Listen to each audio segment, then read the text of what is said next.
ถ้าได้พักอีตูนี่เห็นเด่นพักอีตูนี่งามงาม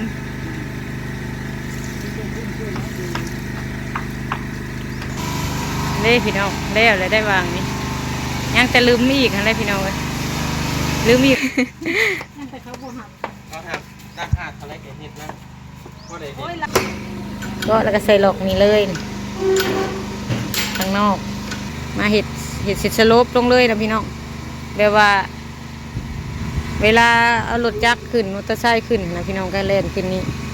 เราสิเห็ดแบบเจ้ยลงมาแบบนี้โดยกับสบายดีและสวัสดีเด้อพ่อแม่พี่น้องเบิดสุขุสุคนว่าสิอยู่พังลาวพังไทยและก็ต่างประเทศเนาะพี่น้อง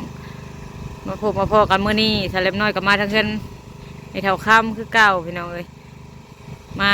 เบิ่งทางเพื่อนเห็ดเพื่อนเห็ดซ่านเลยพี่น้องค่อนข้างได้แล้วเห็นไอ้เปลี่ยนเพื่อนกำลังงานเห็ดบันไดทางขึ้นทางนี้พี่น้องเลย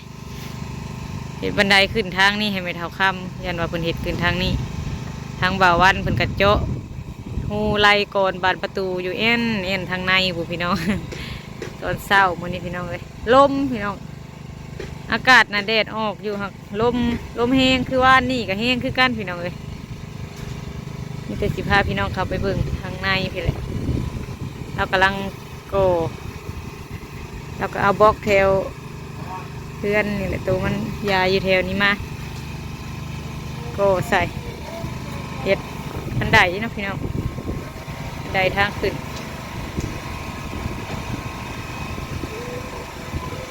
เส้นนี้อารมณ์ดีเถอะวะเห็นที่อยากให้พี่น้องจ่ออยู่เอ็นอยู่ถ้าเข้าทางในตัวนี้เป็นอันนี้นะพี่น้องทางนอกเลยก็แล้วก็ใส่หลอกนี่เลยทางนอกทางในกันเป็นไล่ก่อนไปนี่ทางในดิ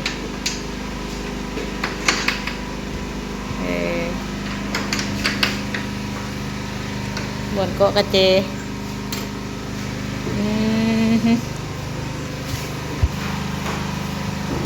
ใส่แล้วเลยพี่น้องงามอยู่ได้ทางในกันเลย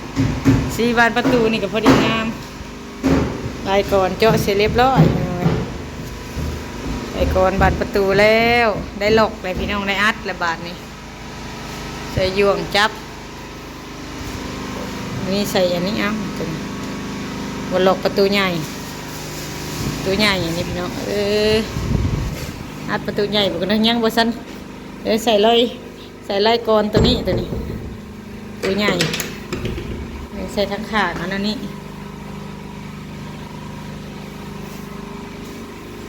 ไล่ทั้งขาเนาะใส่อันเดียวเปิดออกคักการประตูยังแต่เพิ่นจิตพากันทำความสะอาดกวาดนี่เพิ่นกบบ่ทันแล้วก็เลยบ่ทันได้กวาดออกพี่น้องเลยตัวหาก็ข่าวบานแล้วถ้ากวาดบัดเดียวพี่น้องเลยตั้งให้เปลี่ยนเพิ่นก็พ่นสีอยู่พี่น้องเลยป้าเต้อป้าสีฟ้าสีทะเลสีคือกันกับสีเฮือนเลยเนาะสีทาสีได้มื้อนี้ป้าไม่เท่ามาเลยพี่น้องเลยสุดสบายดีเด้อไม่เท่าเด้อเอาย่างมาบ่มื้อนี้ทุกคนคืนว่าน่ะมันชายแล้วคืนว่าเจ้าสิบ่ได้มานะกับมันลมเนี่ยเลยบ่ได้ไปเอาเป็นปัญญางมาเนาะวันนี้ย่านแบบมาแต่ว่า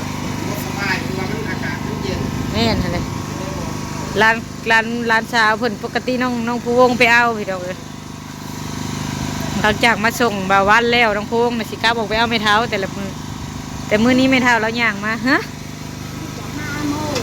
เฮ็ดไปจังลูกไป5 โมงวัดบ้านเฮ้ยในโจแล้วได้จักสอบยังทันแล้ว หาก็มื้ออื่นแล้วเห็ดเรียกอยู่พุ่นแล้วพี่น้องขึ้นกับมาพี่ย่างมาได้พี่น้องเลยป้าเต้อนี่เพิ่นมาส่งมาเก่งอะไรได้พี่น้องย่างมาจนฮอดพี่ประมาณ แต่เตาถ่านมาพี่น่ะประมาณ3 กิโลพี่น้องเลย3 ลักแต่คุมเตาถ่านมาพี่น้อยนักได้พี่น้องสิเห็นผู้เฒ่าเพิ่นย่างได้แบบนี้เก่งอะลีอยู่บ้านเฮาน่ะมีอยู่ประมาณผู้เฒ่าน่ะผู้หนึงเพิ่นย่างไปนาประมาณไกลทำเจ้านี่แหละแล้วก็ย่างไปแบบนี้เลยหัก ไหนจะไปได้เงินพ่อ ไปให้บ่ย่างไปให้ พ่อแล้วก็ที่โตโม่กับยาที่เลี้ยงยาน่ะคือยาไม้น่ะ มันไปกระชาย เข้าไปไปเด็กก็ไม่3 โมงก็มาเลยบ่าย เพื่อย่างฮอดเฮือนเนาะ 4 โมง 5 โมงคุณนะ ว่าเพื่อนตะกี้พี่น้องคนตะกี้ก็แบบนั่นเลยเพื่อไปให้ไปหน้าเพื่อฮอดบางคนกับไปกินข้าวอยู่หน้าคือแถวบ้านเฮากันพาย1 ข้าวไปแล้วก็พายไปหาอยู่หากินได้อยู่กินอยู่พุ่นเพื่อฮอดกระชายแล้วกินข้าวแล้วว่าใส่ใจหน่อยไหมข้าวแล้วได้ยิน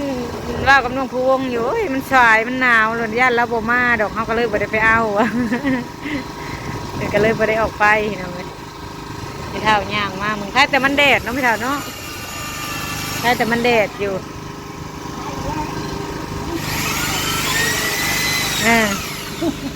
เราบ่ได้ไปวันนี้เนาะ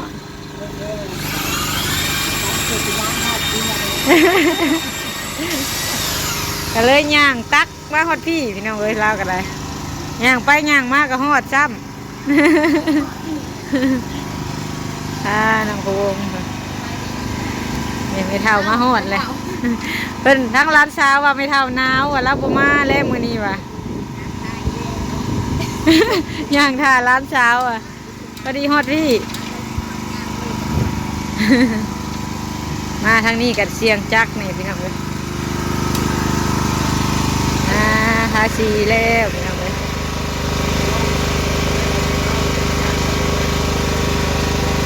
ทาสีลูกติ่งทั้งหน้าบ้านพี่น้องเลยสีเดียวกัน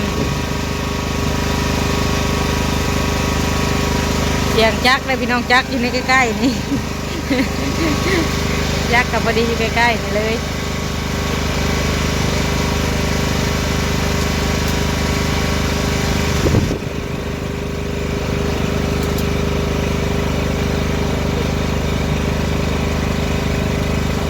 แล้วเลยพี่น้องเนี่ยแต่ท่าซีเด็ดกันใดทั้งนั้นท่าซีนี่แล้วนี่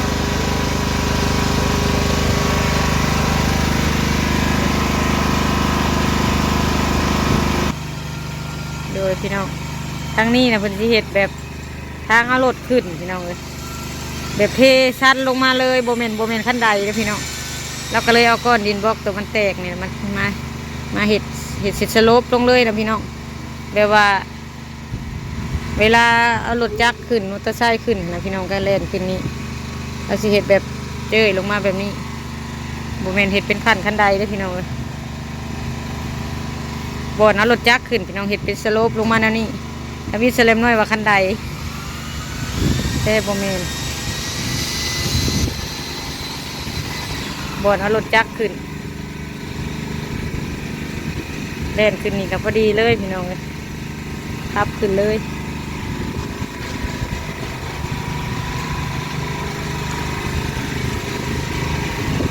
เรากำลังทาสีมื้อนี้ทาสีทั้งหน้ามื้อนี้พี่น้องจังหวันก็ใส่กรปันประตู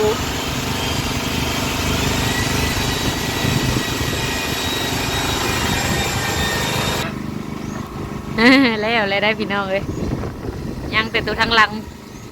บ้องเดียวนั่นแหละเพิ่นเจาะกันแล้วผู้สร้างผู้สมพี่น้องพอได้เห็ดเวียกน้องพวงก็ได้ถือว่าเห็ดเวียกแบบต่างจากเก่าอะไรพี่น้องเวียกที่บ่เคยเห็ดก็ได้เห็ดก็เพิ่นก็เห็ดได้แล้วพี่น้องเพราะว่ามีผู้นำพามีผู้ชายนำพาผู้หน้าครอบครัวพี่น้องกันใกล้ขึ้นกว่าเก่าแล้วเพิ่นก็ได้ยังแต่บานนั่นแหละเจาะแล้วก็แล้วเลยพี่น้องยังแต่ปองนั่นนะบ่ยังแต่ปองเดียวนี่กับทางหลังเนาะยังแต่ตัวทางนอกเนาะ ยังแต่อยู่ทางนอกเจาะกันแล้วกลัวเพิ่นเข้าบ้านไว้แล้วยังแต่เจาะก่อนสิซื้อพี่น้องเลยเจาะก่อนหลอกแล้วกันหลอกรถเล่ไม่เท่ามือเลย เจาะแล้วก็สิทางหลอกแล้วบัดนี้ใกล้แล้วไม่เท่ากันพี่น้องเลยใกล้สิแล้วเบิดเลยฮะ ทำมาอะไรไม่ถูกคัดเนอะไม่จะใช่คัดประตูนะบ้างว่าพี่ คัดเจ้ากุ๊กเชาไม่ใช่กุ๊กเชา คัดทางในน่ะบ่ คัดทั้งในคือ เออ เอาเขาที่มาเอาเดี๋ยวมีคันชักโลมีคัดยาเลยไม่น่าพี่ดุไปจ้องข้าง เออจำชวนเพื่อนลูกสาวเพื่อนพี่น้องก็เห็นหน้าคัดประตูยูทูบเตาถ่านพี่น้องไม่สังไพ่ประมาณเป็นว่าหมดแล้วครับ ไม่ว่าหน้าคง อากุ้งวันนี้นะกินแล้วแล้วยังจงไว้บ่ ถ้าไม่กินใจมากมันตายมากเลย แบ่งไว้อยู่เตาให้ลูกน้ำกุ้งพี่น้องน้องลาตีเอาให้เพิ่นเป็นจงเป็นเก้าให้ดุอยู่บ่เป็นเอาให้ดุอยู่บ่วะเถื่อก่อนก็ให้กุ้งน้องลาตีเอาให้เพิ่นครัวมาถือมากิน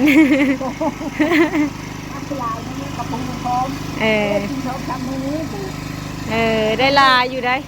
เป็นกระแบงไปให้เฮาอยู่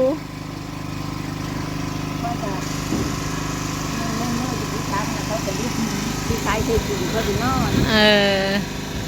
น อนเลยอีนาคุกเอาว่าโคได้ที่นาเป็นน้ำไม่น้อยงานยังมันเน่าได้ มันบ่มีตู้เนาะจนแล้วไม่เท่าเพิ่นสิคั่วไว้พี่น้องคั่วไว้ละล่าลังเถื่อเลยก็เอามาแกงอยู่พี่ลังเถื่อเนาะ ก็มาแดงดีแนวคูไว้เลยนะ เพิ่นคั่วไว้ละล่าก่อนพี่น้องเลยก็บ่ทันปรุง เป็นน้ำน้อยๆเนาะ ใส่น้ำน้อยๆพอมันสุกเนาะ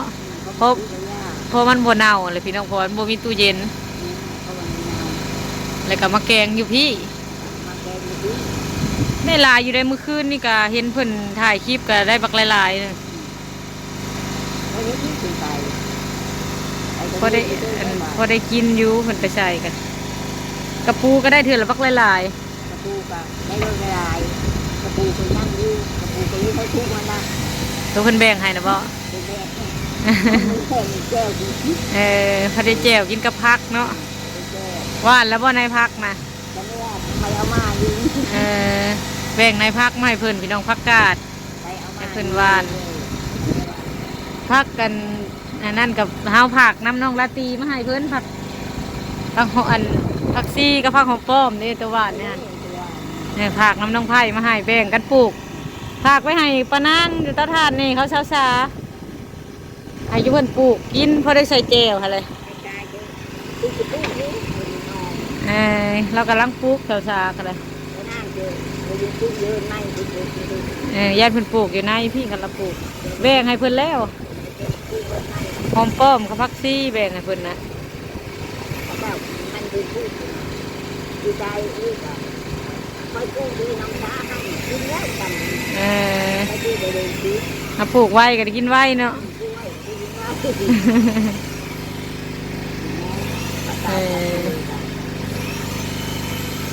กย่างมาพี่น้องเอ้ยป้าตะกองใหม่จังหน่อยกันไปทาพื้นอีกเลยเนาะปัดเบิดเลยหาละบ่บ่ไหมเดี๋ยวไปได้กองใหม่ป่ะจ๊ะกองไม้ด้วยมันปัดเพาะมันมีไม้นะเอาเพิ่งจะ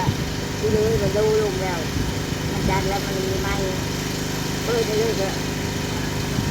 มาดูที่เขาเก่าแล้วปัดเนาะ ผัดกองไม้เนาะจุดไม้มันบ่ไหมพี่เด้อเพิ่นว่าเฮิงๆจักเป็นเถื่อหนึ่งบ่เท่านั้นน่ะมันบ่ได้สูบเป็นหรอวะ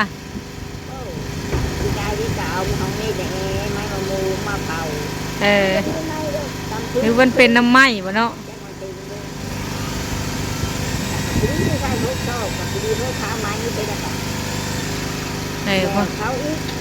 ตัวกำไรมันถัดบ่ไหม้ช้ำได้เผาไหม้บ่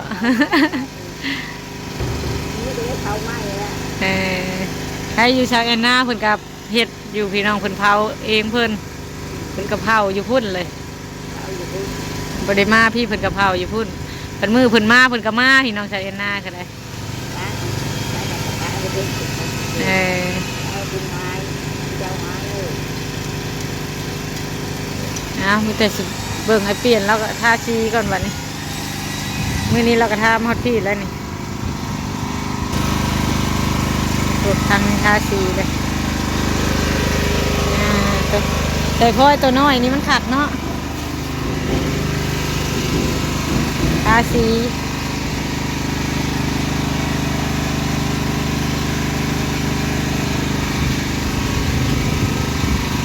มีข้าวกับยังมื้อเช้านี่นะ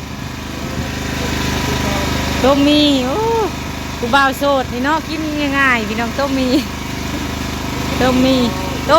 กับทอดไข่ตำบักหุ่งเท่านั้นแหละอาหารหลัก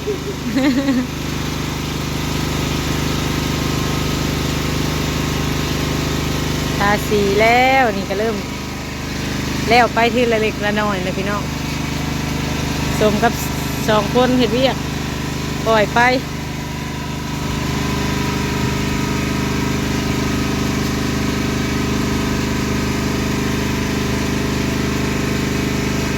เจาะบานประตูกันยังแต่ทั้งนอกเลยพี่น้องยังแต่ตัวรอบนอกนั่นแหละ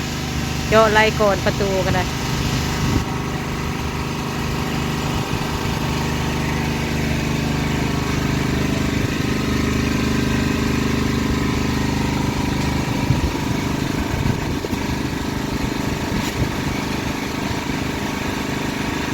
ตาสีเอาตัวเป็นจริงล่อนั่นท่าก่อนพี่น้องแล้วก็เอาตัวเป็นพลอยท่าน้ำหลังมันจังละเอียด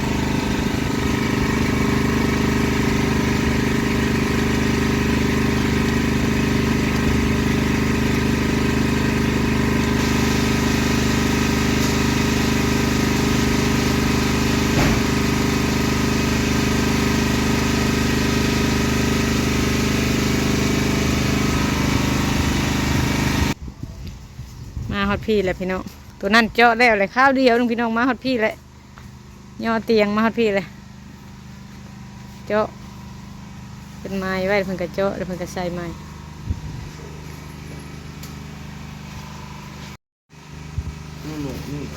ที่เขาขายจำน้ำแรง ซื้อแถวนั้นใกล้สิแล้วยังอีกแค่บนเดียวพี่น้องก็แล้วเลยว่างนี่แล้วก็ย้ายไปตัวนั้นแล้วก็แล้วเลยช่างวันแล้วพี่น้องมื้อนี้ข่าวบานประตูถือว่าสำเร็จเสร็จสิ้นสำเร็จลุล่วงช่วยกันส่งผัวเมียแล้วเดี๋ยวพี่น้องเอ้ยน้องพวงให้กำลังใจตลอดเวลาแล้วยังป่องเดียวทั้งนั้นฮัดกึบดีล็อกไว้ล็อกไว้เลยใช่ล็อกไว้เลยบ่ถึกบ่ไปยังไม่ได้ซีได้พูนั่นนะเอานี่คือตัวซีเลยแหละเปลี่ยนสว่านเธอผูพายดอกสว่านเปลี่ยนสว่านเปลี่ยนสว่านกันได้เปลี่ยนเบิดอันใหญ่ๆนั่นแหละดอกก็เลยเอามา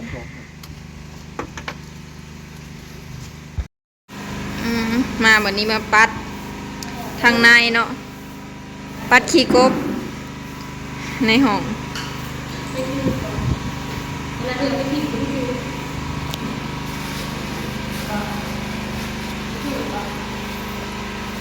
ฮะมันบ่ลายเนาะคันว่าลายล่ะเอาไปอันเห็ดขี้เลื่อยก็ได้แม่น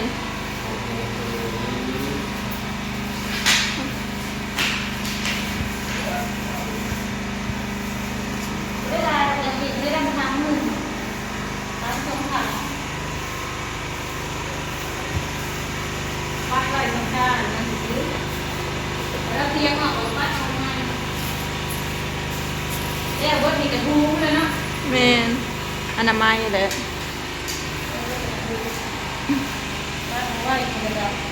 รักเสร็จจากทางก็ที่จุดเลยนะ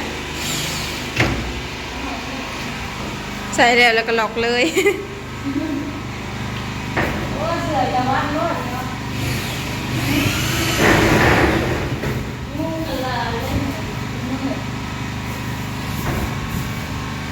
ัดปงเอี่ยมไว้มันก็เป็นอันนี้แหละมันมาอัดปงเอี่ยมมันก็มืดเป็นอันนี้แล้ววะ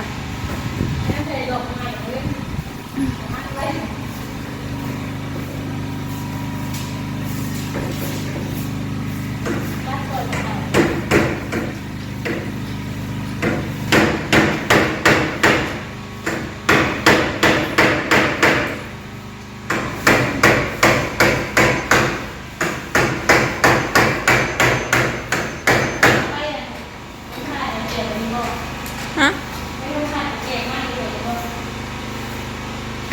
ยังเกาะก็แบบนี้แหละคันว่าลายนี่แห้งขาวนั่นนี่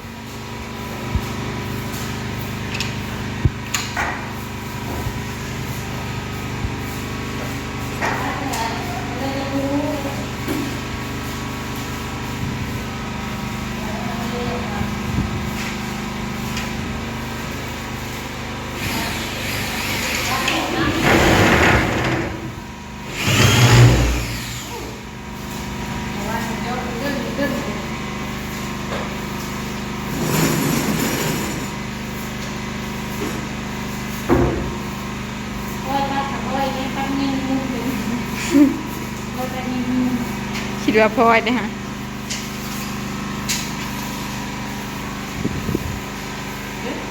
ลมแล้วก็ปิ้วเขาคือเก่า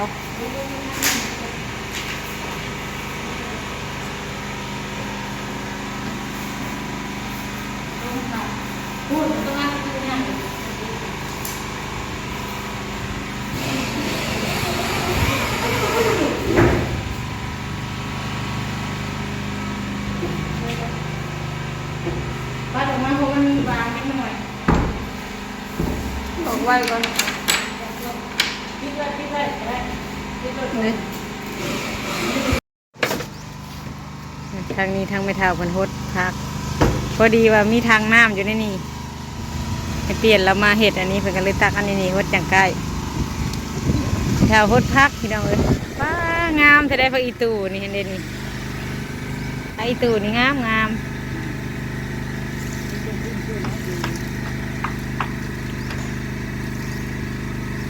ก็ได้เก็บกินนะจังหน่อยมันใหญ่ก็ได้ใส่มุกหน่อไม้ยักหน่อยผักขะแยงเบิดระยามแรงมุกหน่อไม้สิพักอีตูมุกหน่อไม้ทงเลยเห็ดไว้อยู่บ่อยหน่อไม้ทงหรือว่าบ่ได้เห็ดปีนี้ชาวไอ้นาเป็นเห็ดไว้ได้หลายอยู่เนาะได้เป็นซาวทงบ่ได้พี่น้องก็ได้แกงกินกดพักพี่น้องเลยออกกำลังกายผู้เฒ่าบางมือทีละโบมากับลูกหลานฮดให้ทางนี้พี่น้องเลยเดี๋ยวมือที่เพิ่นบ่ได้มาลายมือกับพักกันฮดให้เพิ่นน้องผู้วงฮดบางมือกะ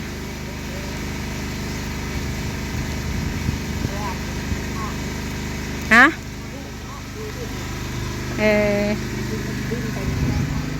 นายมาหุ่งบ่นายบักเพชรก็มีเห็นเด็กก็บักพริกไปจ้าคันดีฮะก็บักพริกนายเด็กก็ไปช่างฉะนั้นนะว่าเป็นก็บักนาวบ่ฮะเลือดก็มักเซเวอร์บ่ในหันก็มีก็บักนาวทิศม.1กะสิก็บักนาวหั่นแหละมันเกิดก็บักนาวมันเกิดได้หลายกกอยู่เลยฮะคันโมเมนต์มักเซเวอร์ใหญ่อย่างนั้นบ่ได้เอามากินก็แสดงก็บักนาว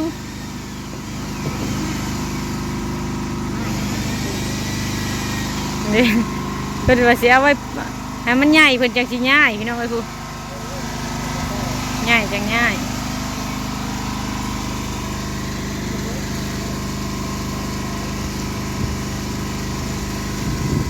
เป็นหากะมาเพิ่นก็ฮดพักกะมามีแต่กินข้าวเพลนอยู่พี่น้องเอ้ยบางมื้อจังกินข้าวเช้าอยู่พี่แต่มื้อนี้เรากินมาแต่เฮือนละก็มีแต่สร้างเพิ่นกินข้าวกินน้ำอยู่เฮือนพี่เจ้าบานประตูกะย่างแต่โป่งนี่มาเบิ่งทางไอเปลี่ยนเราทาสีก่อนเล่พี่น้องแล้วเลยได้วางนี่ ยังจะลืมอีกอะไรพี่น้องเลยลืมอีกหอบเดี๋ยวกันยังสิลืมบ่ถ้าหอบทำอิฐบ่นี่นะยังค่าอีกหอบหนึ่งบ่ตัวอนามัยหอบพี่น้องเลยปัดกวาด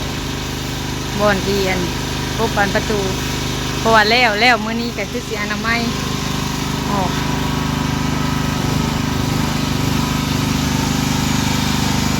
แห้งไวอยู่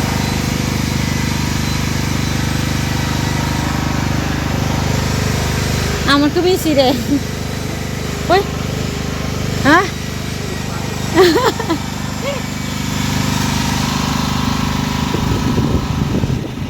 เลยค่ะสีห้องพื้นไว้หอบสำอิดพี่น้องเลย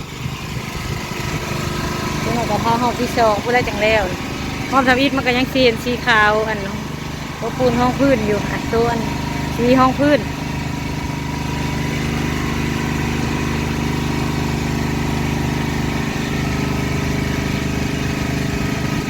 รถบุญบรรทัด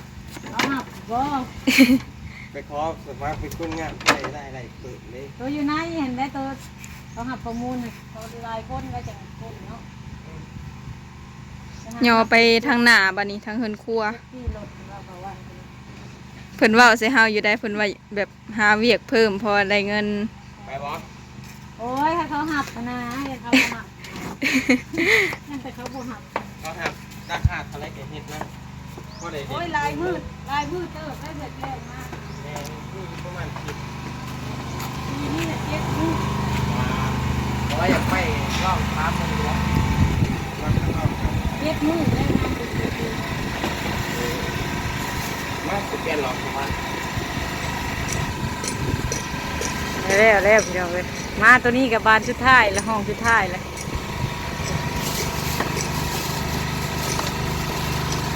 ห้องสุดท้ายแล้ว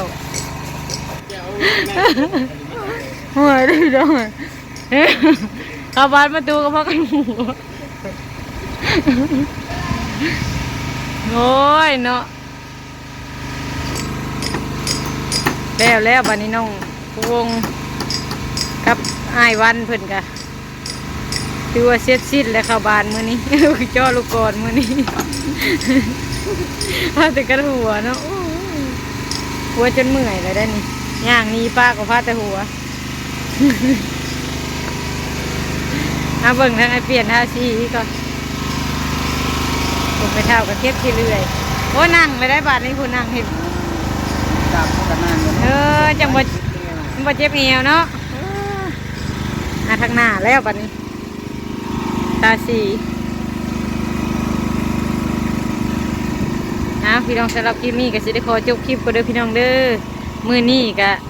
ทางสร้างวันเพิ่นก็แล้วเลยค่ะบานประตูเจาะไล่กรก็แล้วเลยพี่น้องเอ้ยสร้างเปลี่ยนกระทาสีกับสีเห็ดบันไดลงทางนั่นทางรถขึ้นอะไรพี่น้องสำหรับคลิปนี้ก็ขอบคุณหลายๆเด้อพี่น้องเด้อที่มาติดตามรับชมขอให้พ่อแม่พี่น้องอยู่ดีมีแฮงๆรวยๆจบคลิปนี้ก็สิไปกวาดขี้ฝุ่นซอยไม่เท่ากันพี่น้องเอ้ยสำหรับคลิปนี้ก็ขอตัวลาไปก่อนแล้วสบายดีเด้อพี่น้องเด้อ